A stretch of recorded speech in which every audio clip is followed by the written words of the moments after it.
Olá você, eu sou Ronaldo Neves e hoje a gente recebe aqui o secretário de Fazenda de Maringá, ele que é economista, analista econômico, Carlos Augusto Ferreira. E a gente vai bater um papo sobre um fato econômico com efeitos globais, mas evidentemente com efeitos também aqui para a nossa economia brasileira, que foi o que a gente chama de super quarta, quando o Brasil e também os Estados Unidos decidem suas taxas de juros. E ontem nós tivemos a oportunidade de observar alguns movimentos interessantes. Bom, em primeiro lugar, Carlos, muito obrigado por aceitar o convite e estar com a gente. Tudo bem contigo? Tudo bem, Ronaldo? É um prazer estar aqui. Espero poder contribuir para desvendar os mistérios. Me parece que não houve nenhuma surpresa, pelo menos no que diz respeito à taxa de juros no Brasil. Tínhamos uma taxa de 13,25, expectativa de aumento em 1 ponto, foi para 14,25, nenhuma surpresa. Nenhuma, Ronaldo. Isso é fruto, inclusive, da observação constante da inflação, né? Nós tivemos um fevereiro muito forte de INPCA 4,87 e de IPCA 5,06, combinado com a taxa básica americana, a gente passa a ter uma taxa sem prêmio de mais de 9 pontos percentuais. E pelo menos no que diz respeito à nossa inflação, né? Essa inflação, por exemplo, de fevereiro que você citou, que ela foi, de certo modo, bem acima daquilo que até se esperava.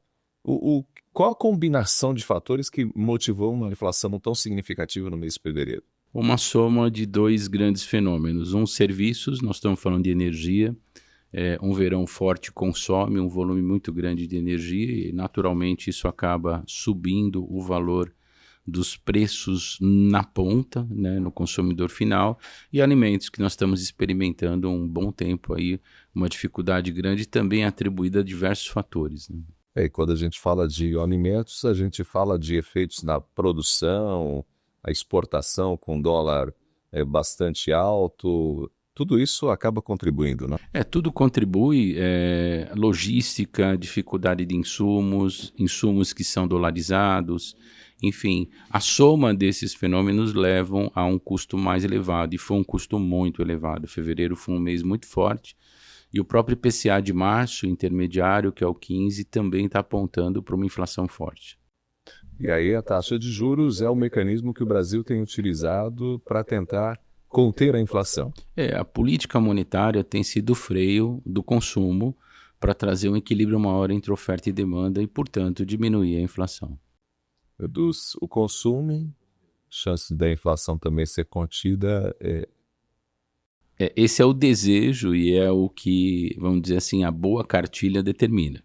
Quando você fala em boa cartilha, significa que a gente não teria uma outra estratégia para tentar conter a inflação e, ao mesmo tempo, manter o embalo, digamos assim, do consumo?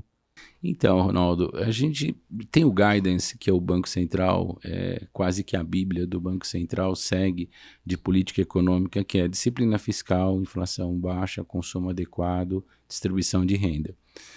Quando algum desses elementos se desequilibra, você acaba tendo que tomar as medidas mais duras. Qual a medida mais dura que o governo tem na mão, o Banco Central tem na mão? É a taxa básica de juros. Então, na hora que ele sobe isso, ele vai conter crédito, ele vai conter consumo, ele vai conter investimento, ou seja, a economia sofre um grande freio, né?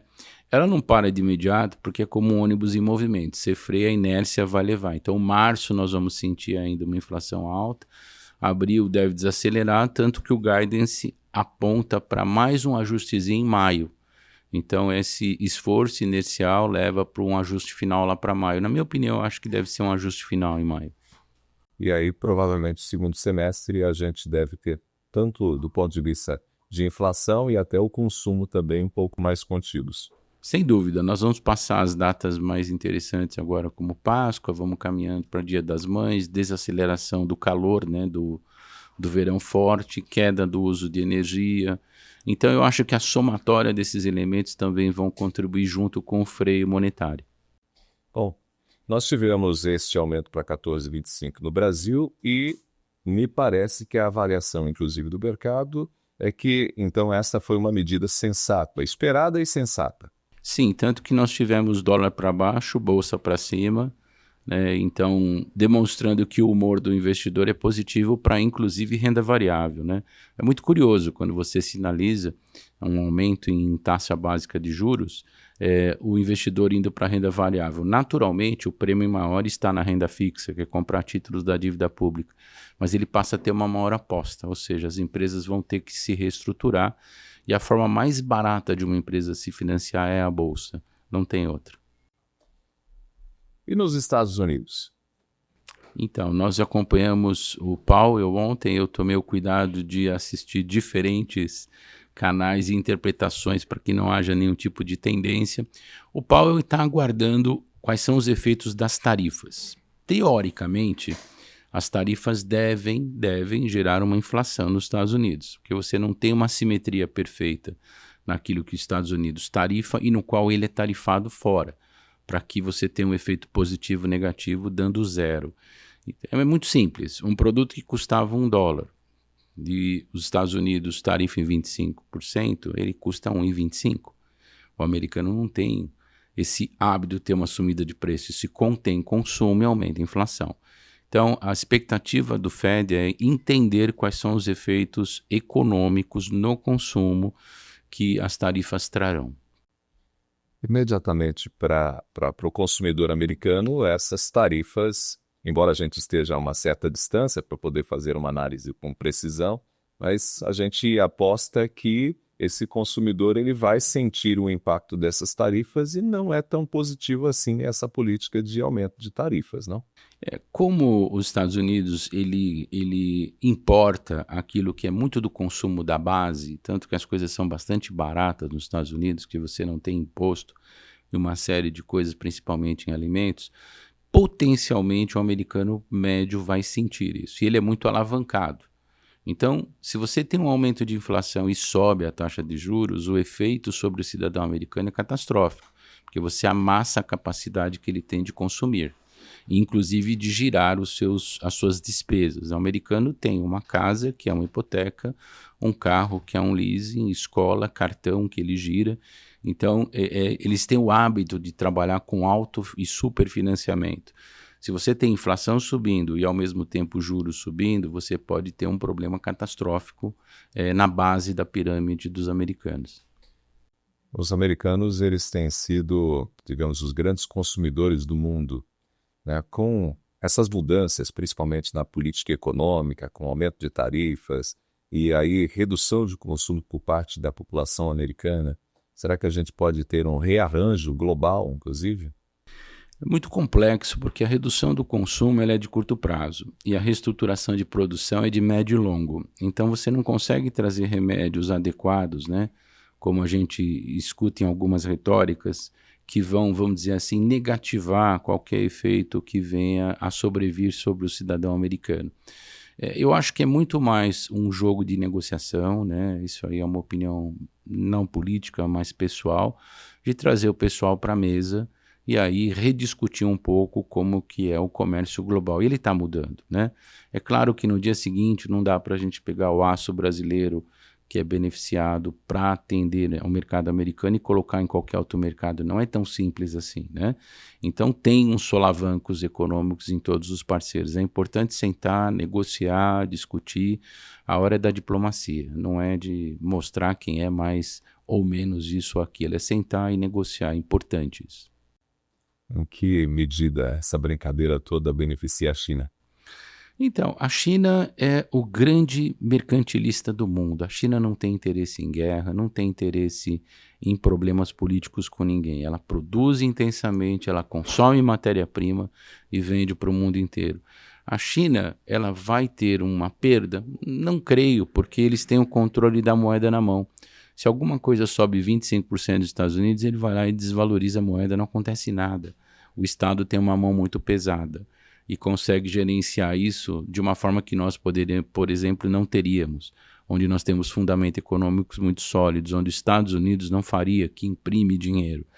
Então, acho que a China tem uma certa zona de conforto, mas ela não gosta desse cenário. Esse não é um cenário positivo para quem é o maior vendedor do mundo. Muito bem.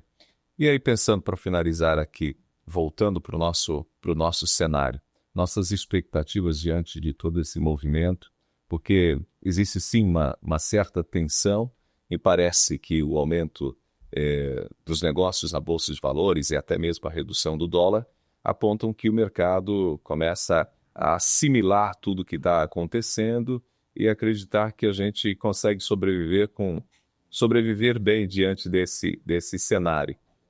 Mas qual que é a sua avaliação como especialista nisso? Bom, é uma futurologia complexa, né, Ronaldo? Mas eu diria para você assim, tomara que não seja um voo de galinha, tomara que o investidor olhe para o mercado brasileiro e que tenha confiança nos fundamentos econômicos que estão sendo apontados, né? Apoliticamente falando, né? Sem nenhum tipo de tendência, a gente quer o melhor para o país. Então, eu acho que o Brasil é um país muito interessante, tem uma matriz econômica diversificada.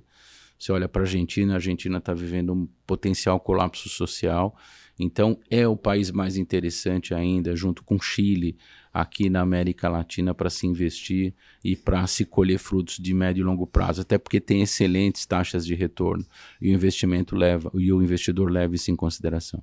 Você falou em taxas de retorno para quem está comprando títulos, o momento é muito favorável, né? Um prêmio de quase 30% sobre a taxa é muito bacana, é muito apetitoso e elimina inclusive efeitos cambiais. Então, eu acho que o título brasileiro nunca foi tão premium como tem sido atualmente, né? Isso é bom para quem compra, é ruim para quem paga, porque significa que o serviço da nossa dívida cresce, né? E se o serviço da nossa dívida cresce, a distribuição do bolo social de tributos não vai exatamente para onde poderia e deveria. Bom, agora sim a última pergunta. A gente falou bastante sobre o mercado e essa movimentação toda, mas hoje você também está sentado na cadeira de secretário da Fazenda, né, do município de Maringá.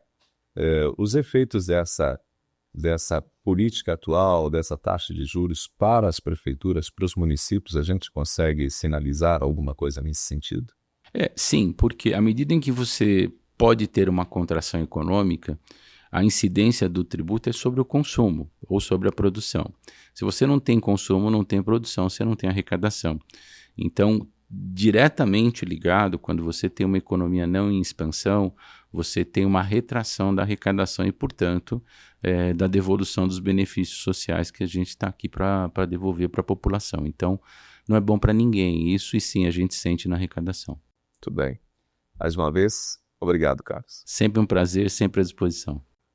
A você que esteve com a gente, o nosso muito obrigado.